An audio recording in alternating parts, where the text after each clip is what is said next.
My wife said, I hate it when you cut your hair short. Joke's on her. If you want to know what my setup looks like, it looks like this. But today I want to talk about something I think is really important. Print.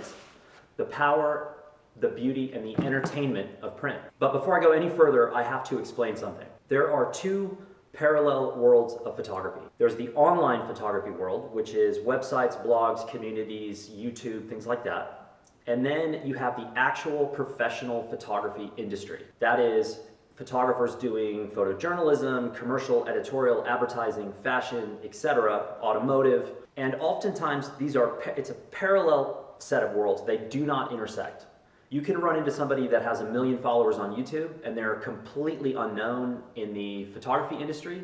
And vice versa, you could talk about the best art director, art buyer in the industry, and the online photo community is like, I don't know what you're talking about. This just happened this week. I ran into a pretty successful online photographer, and I mentioned that Robert Frank and Peter Lindbergh had died last week, and he said, I don't know who those people are. So that kind of shows you this parallel. One is not better than the other, they are only different, and that's the point I need to make, because talking about print, the print is viewed in these worlds very, very differently. So in most of the online world, if people are throwing work around on YouTube and in online galleries and communities, print might not be important, might not be significant to them. I totally get that. In the actual professional photography industry, not to mention illustration world, design world, art world, print is king. Is it the only thing that people do? Absolutely not. But it is a critically important part of people's careers. Every serious photographer I know wants a book deal. Every single one. In fact, a lot of creatives, a lot of photographers in general,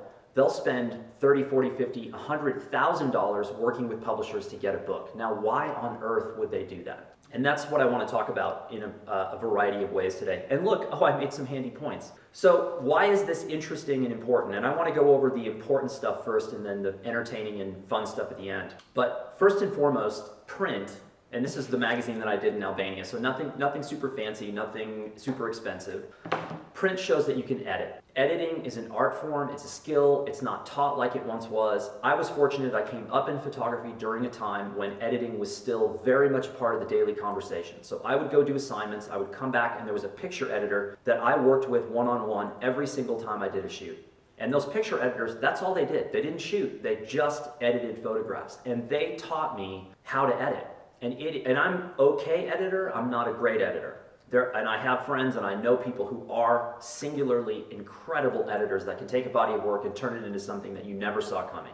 Going to print shows that you can narrow down your work. So one of the things I see all the time when I teach workshops is someone will go shoot 1,000 pictures and then they'll come to me and say, okay, I made an edit, I'm down to 500. To me, that's not editing at all. That's not even remotely close. Editing would be shooting 1,000 photographs, editing to 50, choosing your best 10, and then identifying the singular best, most important image of the project. That's called editing. A lot of people say that's impossible, but it's not. That's what photographers have been doing forever, and that's what it takes to sort of participate in the professional photo industry. That's one of the abilities. The second thing that editing or printing allows me to do is sequence. And sequencing is simply what image goes first and what image goes last. And you might not think that that's a hugely important aspect of a project, but it is absolutely critical. And I'll share with you a story, a mistake that I made that killed a project of mine pretty much within about 1.5 minutes.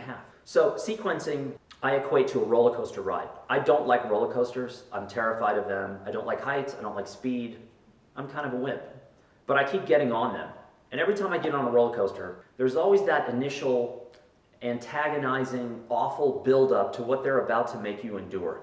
And it's that click, click, click, click, click, click, click. And it's at that point that I question my decision-making paradigm. And I say, why did I get on this thing again? And then they hit you with the drop. And that's what a good sequence in a photo book or magazine or publication does, is it takes you and builds you up and then drops you down and builds you up. It's a narrative. You could say the same thing about a good film, about a good novel. So, and before I go any further, when I'm talking about printing and editing and sequencing, I'm not talking about Blurb. You can use Blurb if you want to. I happen to work for Blurb. Go to Kinko's, go to Walgreens, go to Costco, make Xeroxes. It doesn't matter. You don't have to do anything super fancy. You can also print postcards.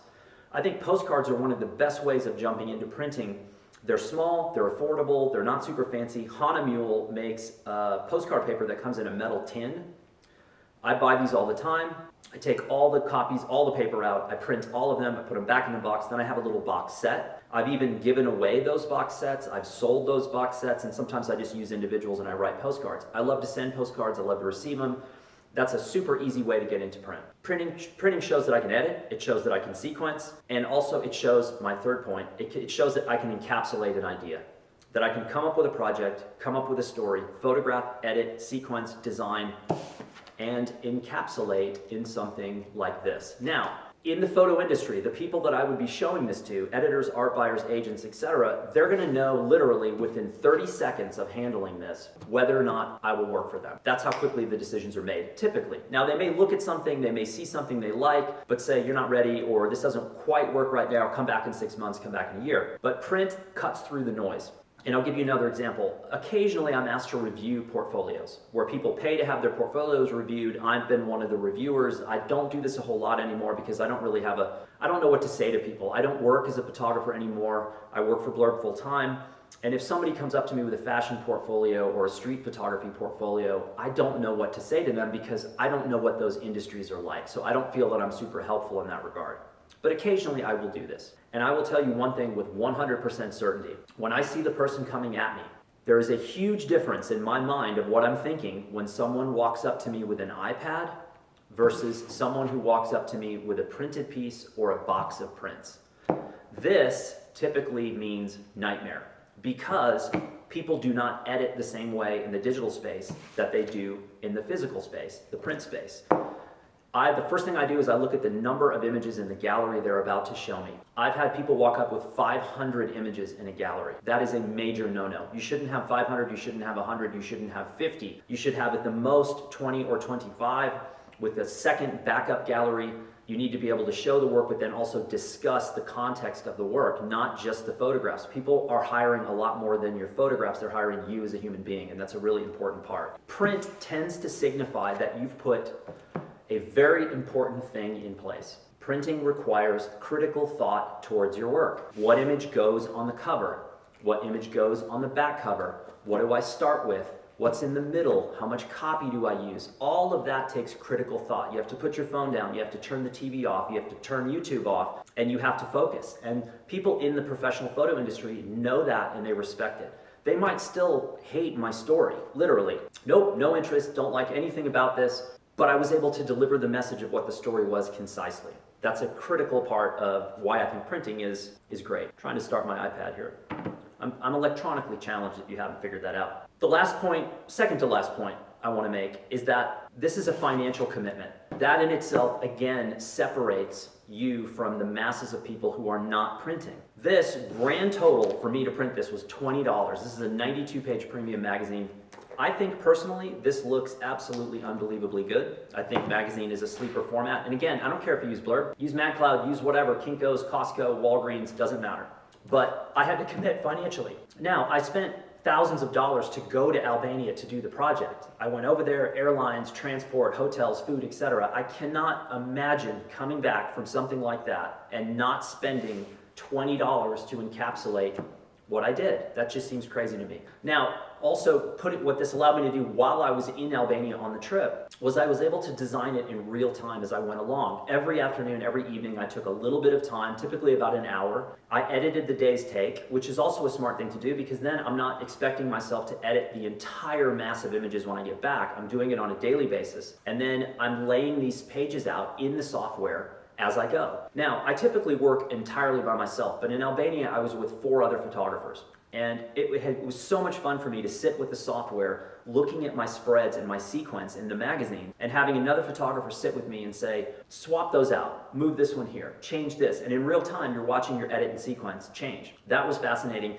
And then also by the time I got back, all I had to do was hit print, and a couple of days later it shows up and I'm done. And now I can sort of feel like the chapter's closed, the door's closed, and I can move on. Lastly, with print, I think a point that gets overlooked because people put so much pressure on themselves to make these like perfect objects or perfect things. Printing is fun. Again, I print postcards all the time. I spent a lot of time the first 20 years of my career in the darkroom. I made darkroom prints all the time. I had a darkroom up until very recently. I got Lyme disease a couple years ago. The doctors advised me to stay away from the chemicals, so I don't really make darkroom prints that much anymore. But I'm constantly making prints. It is fun.